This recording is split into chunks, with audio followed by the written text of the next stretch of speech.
माझा बर्थडे हा दरवर्षी पितृपक्षातच येतो आणि पितृपक्षात मांसाहार करू शकत नाही. त्यामुळे नॉनव्हेजमध्ये फक्त सी फूड म्हणजे मासे मात्र मनसोक्त खाऊ शकतो. तर आज आम्ही आलो आहोत दादरच्या गोमांतक रेस्टॉरंटमध्ये.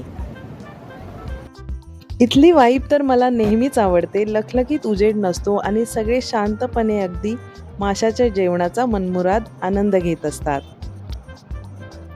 तर तिथे जाऊन सर्वात पहिलं आम्ही ऑर्डर केले क्रॅब लॉलीपॉप. बाहेरून मस्त क्रिस्पी आणि आतून एकदम सॉफ्ट पण वेल कुक्ड होते आणि त्यासोबत दिलेली ही चटणी अप्रतिमच होती. पण पितृपक्षात मांसाहार चालत नाही तर क्रॅब्स चालतात का? हे फिशमध्ये मोडतात का? कमेंटमध्ये मला नक्की सांगा. पण आम्ही उडपीला मासे खाल्ले त्यापेक्षा थोडेसे महाग आहे. शेवटी मुंबईच्या हिशोबाने रेस्टॉरंट महाग तर नक्कीच नाही. त्यानंतर आम्ही तिघांनी 3 थाळी मागवल्या. सुरमई फ्राय थाळी, पापलेट फ्राय थाळी आणि तिसऱ्या मसाला थाली.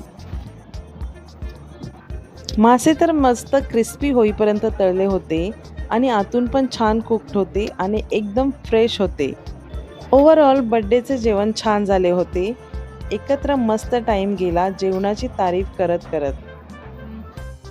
तरी पण मम्मीचे मच्छीचे जेवण बाहेरच्या हॉटेलच्या जेवणापेक्षा छान असते हे ऐकून फार मजा येते. मस्त जेवण होतं गोमांतकमध्ये. मस्त बर्थडे झालाय.